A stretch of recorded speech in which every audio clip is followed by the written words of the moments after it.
ಇವತ್ತಿನ ವಿದ್ಯಾರ್ಥಿಗಳಿಗೆ ನಾವು ಯಾಕೆ ಈ ಸಬ್ಜೆಕ್ಟ್ ಓದ್ತಾ ಇದ್ದೀವಿ, ಇದನ್ನು ಓದಿ ನಾನು ಏನು ಸಾಧಿಸಬೇಕಾಗಿದೆ ಅನ್ನೋದರ ನಿಖರವಾದ ಗೋಲ್ ಅಂತ ಏನು ಹೇಳ್ತೀವಿ, ಆ ಗೋಲ್ ಇಲ್ಲ. ಇವತ್ತು ಸರಿಯಾದ ರೀತಿಯಲ್ಲಿ ಗೋಲ್ ಇಟ್ಕೊಂಡಾಗ ಆ ಓದಿಗೂ ಅವರ ಜೀವನವನ್ನು ನಡೆಸಬೇಕಾದ ರೀತಿಗೂ ಒಂದು ಸಾಮೀಪ್ಯ ಬರ್ತದೆ, ಸಿಮಿಲಾರಿಟಿ ಬರ್ತದೆ. ಆದರೆ ನಾವು ಓದು ಬೇರೆ, ಜೀವನ ಬೇರೆ, ಓದು ಬೇರೆ, ನಾನು ಮಾಡಬೇಕಾದದ್ದು ಕೆಲಸ ಬೇರೆ ಆದಾಗ ಜೀವನದಲ್ಲಿ ಕಷ್ಟಗಳು, ನಷ್ಟಗಳು, ವ್ಯತ್ಯಾಸಗಳು, ಸಮಸ್ಯೆಗಳು ಹೆಚ್ಚಾಗ್ತದೆ.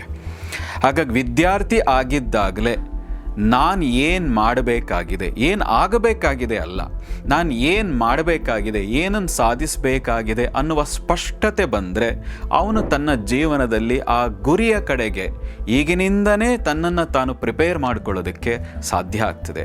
ಈ ಗೋಲ್ ಸೆಟ್ ಮಾಡಬೇಕಾದ್ರೆ ಕೇವಲ ವಿದ್ಯಾರ್ಥಿ ಮಾತ್ರ ಅಲ್ಲ, ಅವರ ತಂದೆ ತಾಯಿಯರು ಕೂಡ ತನ್ನ ಮಗ ಏನಾಗಬೇಕು, ಏನನ್ನು ಮಾಡಬೇಕು, ನಾವು ಅದಕ್ಕೆ ಹೇಗಿರಬೇಕು ಅನ್ನೋದಕ್ಕೂ ಕೂಡ ಮನೋಶಕ್ತಿ ಕಾರ್ಯಾಗಾರದಲ್ಲಿ ನಡೆಸುವಂತಹ ಗೋಲ್ ಸೆಟ್ ಮಾಡುವಂತಹ, ತಮ್ಮ ಗುರಿಯನ್ನು ಹೇಗೆ ನಿರ್ಣಯಿಸಬೇಕು ಒಂದು ಸ್ಪಷ್ಟವಾಗಿ ಕ್ಲಿಯರ್ಲಿ ಆ ಗೋಲನ್ನು ಸೆಟ್ ಮಾಡೋದು ಹೇಗೆ, ಸೆಟ್ ಮಾಡಿದ ಗೋಲನ್ನು, ಗುರಿಯನ್ನು ಮುಟ್ಟಬೇಕಾದ್ರೆ ನಮ್ಮ ಮನಸ್ಸನ್ನು ಹೇಗೆಲ್ಲ ಪ್ರಿಪೇರ್ ಮಾಡ್ಕೋಬೇಕು, ಹೇಗೆಲ್ಲ ಪ್ರಿಪೇರ್ ಮಾಡಿಕೊಂಡು ನಡೆದ್ರೆ ಮಾತ್ರ ಆ ಗುರಿಯನ್ನು ತಲುಪಲಿಕ್ಕೆ ಸಾಧ್ಯ ಅಂತ ಅರ್ಥ ಆಗಬೇಕಾದ್ರೆ ಮನೋಶಕ್ತಿ ಕಾರ್ಯಾಗಾರದಲ್ಲಿ ಅದಕ್ಕೆ ಉತ್ತರ ಇದೆ.